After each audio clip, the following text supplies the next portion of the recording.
Today on Sugar Spun Run, I'll be showing you how to make the best chocolate bundt cake. Hey Sugar Spun Bakers, Sam here, and I am so excited to be bringing you another carefully researched, tested, and perfected recipe.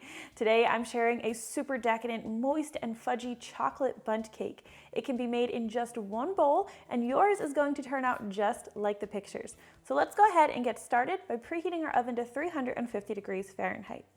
Next, you're going to want to grab a large mixing bowl, and we're going to begin by combining all of our dry ingredients, starting with 2 cups of all-purpose flour. Okay, technically, we're not just combining dry ingredients because sugar is considered a wet ingredient, but here we're adding it in with our flour. We're adding 1.5 cups of granulated sugar. Oops, I measured my ingredients out last night and I guess a little moisture got in the bowl. That's fine, we're just gonna roll with it. We're also going to add 1 cup of firmly packed brown sugar. You can use light or dark brown sugar. I'm actually using a blend because that's just what I happen to have on hand. We'll add 1 tablespoon of cornstarch. This helps keep the cake nice and soft and tender. We're also going to be adding 2/3 cup of natural cocoa powder. This is unsweetened cocoa powder. Add 3/4 teaspoon baking soda and 1/2 teaspoon of baking powder and 3/4 teaspoon of salt. And you'll want to stir everything together until it's really well combined.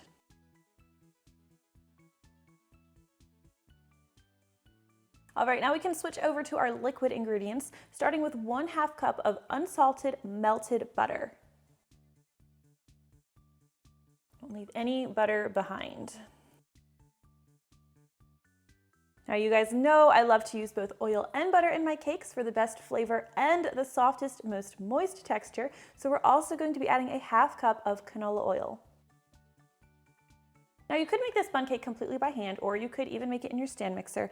I prefer to use my electric mixer just because it helps ensure the ingredients are really well combined, but it's a little bit easier than bringing out my stand mixer.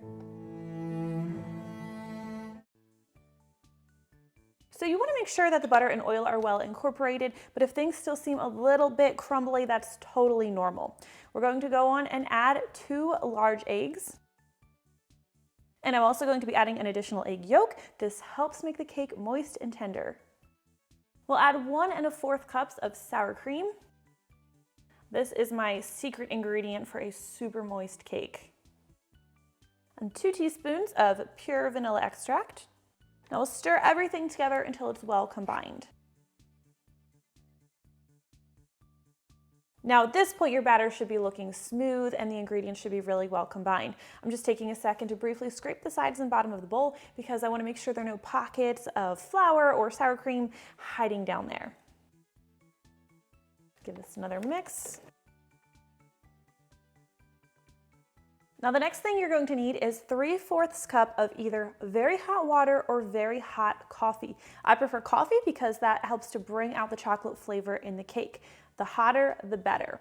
Turn your mixer to low speed and carefully and slowly add your hot liquid. It's important that we use a hot liquid because this is going to be reacting with the cocoa powder and blooming it. What blooming does is it intensifies that rich chocolate flavor, giving us a rich chocolate bundt cake.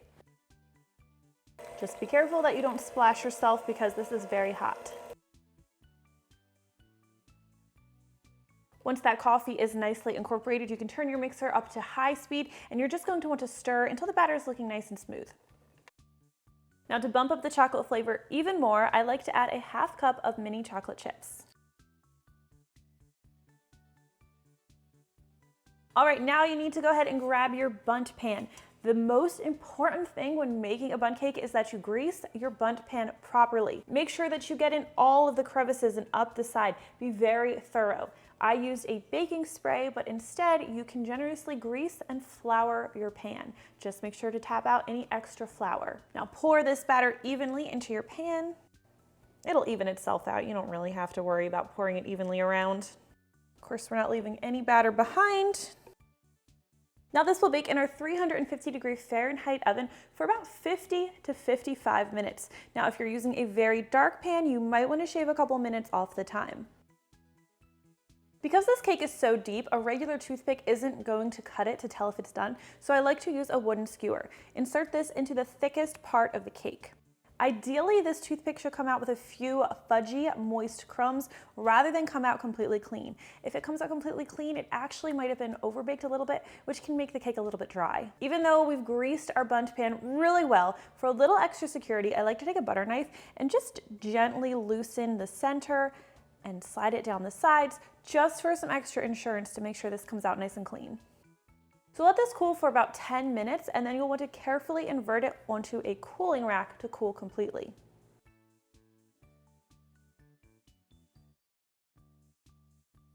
So once that cake is cooled, you can prepare the frosting for it. Now this is obviously optional, but come on, you're gonna put frosting on it, right?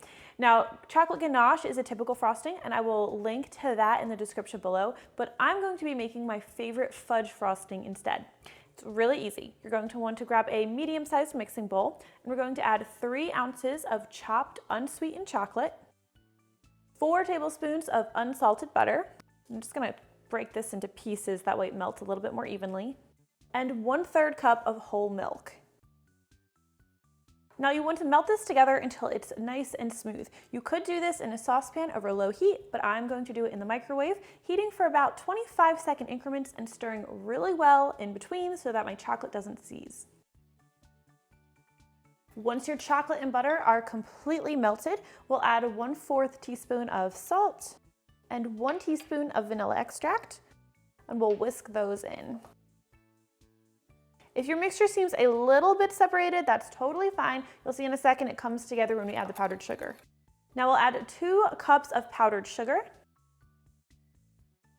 and whisk this in until the mixture is smooth and glossy. Isn't that beautiful?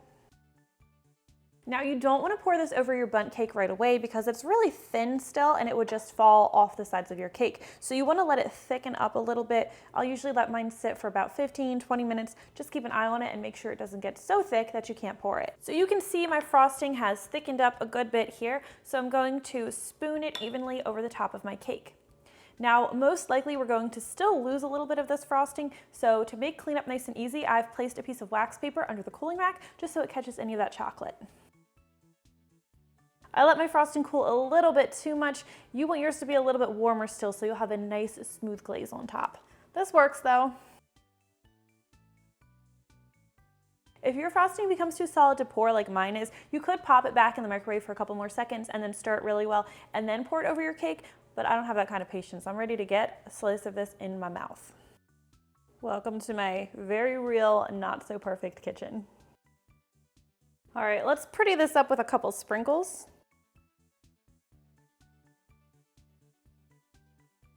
And since our frosting is already pretty firm, there's no excuse not to dig in right now.